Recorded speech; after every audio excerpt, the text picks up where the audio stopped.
Hey everyone, welcome back to the channel. If you've ever asked yourself questions like, why does my money finish so fast? How do people actually save? How can I manage my finances when I don't even earn that much? Then this video is for you. Today, I'm going to break down how to manage your finances and save diligently, step by step, in a very simple and realistic way. No complicated terms, no fake motivation, just practical money habits that actually work. Make sure you watch till the end because the last tip is what most people completely ignore, and it's the reason many people never save successfully. Let's get into it. The first and most important step to managing your money is knowing exactly where it's going. You can't control what you don't understand. A lot of people say, I don't even know what I spend my money on. And honestly, that right there is the problem. So let's fix that. Grab a pen and paper, open your phone notes, or use any budgeting app you like. Then write down all your sources of income. This includes your salary, allowance, side hustles, gifts, every dollar that comes in. Next, list everything you spend money on. Now, split those expenses into three simple categories. First, needs. These are non-negotiables, things you must pay for to survive and function. Food, rent, transport, data, school fees, utilities. Second, wants. These are things you enjoy but don't truly need. Eating out, subscriptions, shopping, entertainment, random online purchases. And third, savings. This is the money you intentionally set aside for the future, emergencies, goals, or investments. For one full month, track every single expense. Yes, even the small ones. Snacks, quick transfers, app subscriptions, impulse buys. Those tiny amounts add up faster than you think. By the end of the month, you'll probably be shocked at how much money has been quietly leaking out. And here's the powerful part. Awareness alone can save you money. Once you see where your money is going, making better decisions becomes much easier. Now that you understand exactly where your money is going, the next step is to take control of it. And that's where budgeting comes in. First, let's clear up a big misconception. Budgeting is not punishment. It's not about restricting yourself or cutting out all enjoyment. Budgeting is simply a plan. It's about telling your money where to go instead of wondering where it went at the end of the month. One easy budgeting method you can start with is the 50-30-20 rule. 50% for needs, things you must pay for, like rent, food, transportation, utilities, and basic expenses. 30% for wants, entertainment, eating out, subscriptions, shopping, or anything that makes life enjoyable. 20% for savings, emergency funds, future goals, or investments. Now, this rule is just a guide, not a law. If your income is small or your expenses are high, it's completely okay to adjust the percentages. Maybe you start with 60-30-10 or even 70-20-10. What matters most is not perfection, but consistency. Before you spend any money each month, make a clear decision. How much will go to bills and necessities, how much you can spend and still enjoy life, and how much you must save no matter what. Here's a powerful mindset shift. Treat your savings like a bill. When savings comes first, just like rent or electricity, you stop skipping it.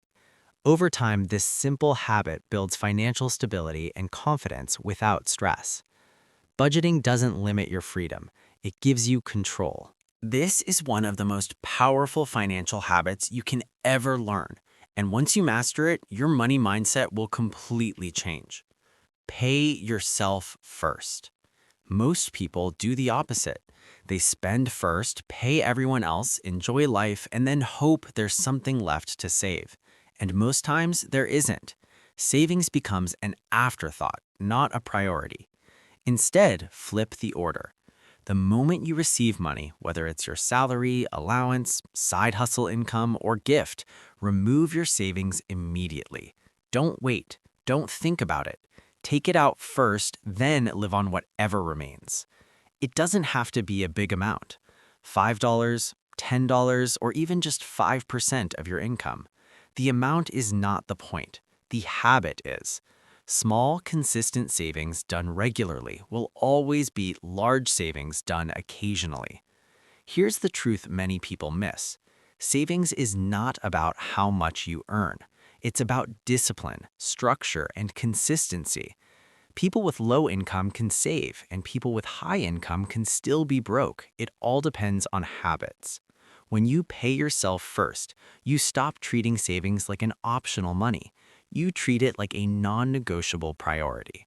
And that single shift is what separates people who struggle financially from people who build long-term stability. Let's be real. Saving money requires saying no sometimes. And that's not easy, especially in a world that constantly encourages spending. But every strong financial decision starts with awareness. Before you spend, pause and ask yourself a few simple but powerful questions. Do I really need this? Is this a want or a need? Can this wait until later? That short pause alone can save you a lot of money. Many people don't struggle with money because they earn too little. They struggle because of small, repeated money leaks. Some of the most common ones include having too many subscriptions you barely use, eating out or ordering food more often than planned, impulse shopping, especially online, buying things just to impress people or keep up appearances. These expenses may seem small in the moment, but together they quietly drain your income. Now, this doesn't mean you have to deprive yourself or live a boring life. The goal isn't suffering, it's intentional spending. Spend on what truly matters to you and cut back on what doesn't. Remember this, every small cut adds up. Money you save today becomes options, security, and freedom tomorrow. Saving diligently is really about one decision: choosing your future over temporary enjoyment. Saving without a goal is hard. In fact, for most people, this is the exact reason they fail to save consistently. If you don't know why you're saving, your money will always find another purpose. You need a strong reason that motivates you to keep going even when spending feels more tempting. Your saving goal could be something important, like building an emergency fund for unexpected situations, paying your school fees or furthering your education, preparing for your rent or moving to a better place, starting a business idea you've always dreamed of, funding your travel plans, or even putting money aside for investing in your future. Whatever your goal is, it must matter to you. Now, here's the key part. Be very specific. Instead of saying, I want to save money, say something clear like, I want to save $2,000 in 6 months. That one sentence already gives your savings direction, urgency, and purpose. Next, break your big goal down into smaller, realistic targets. For example, if your goal is $2,000 in 6 months, that means saving about $333 per month, or roughly $80 per week. When you break your goal down like this, saving stops feeling impossible and starts feeling manageable. And here's the most powerful part. When your savings has a purpose, you'll think twice before touching it. You'll stop spending carelessly because every dollar now has a job and a future. Your goal becomes your motivation, and your motivation becomes your discipline. One major mistake many people make when trying to save is keeping all your money in one place. When your spending money and your savings are mixed together, temptation is always right there. You tell yourself, I'll only take a little, and before you know it, your savings is gone. That's why separation is powerful. Here's a simple rule. Your savings should not live where you spend. Try this. Use one account strictly for daily spending and a separate account only for savings. Once your savings is separated, it becomes easier to protect. If possible, you can go a step further by using a dedicated savings app, a locked savings feature that prevents quick withdrawals, or a fixed deposit option where your money stays untouched for a set period. The goal is not to make saving complicated. The goal is to make spending your savings inconvenient. Because the harder it is to access your savings, the less likely you are to touch it. And when you stop touching it, it starts to grow. Remember this: out of sight, out of reach, out of trouble. Let's be real. Sometimes budgeting alone isn't enough. If your income is very small, saving even a little can feel painful. No matter how strict your budget is, there's only so much you can cut without affecting your daily life. That's why one of the most important steps in financial management is this: focus on earning more. When your income grows, saving doesn't feel like a sacrifice, it becomes natural. Even a small increase can make a huge difference in your financial stability. So, how do you increase your income? Here are some realistic ideas. Side hustles: deliver food, drive for ride sharing apps, or run small errands. Freelancing: offer your skills online, writing, graphic design, social media management, or coding. Online skills: learn digital skills like video editing, content creation, or website design. These are in high demand and can pay well. Small businesses: start a small venture, selling handmade crafts, snacks, or online products. Monetizing what you already know: tutoring, consulting, or teaching a skill you're good at. Even if you start with just one of these, it can add a few extra dollars each week, which goes directly into your savings. Here's the key principle: managing money is not just about cutting expenses, it's also about growing your income.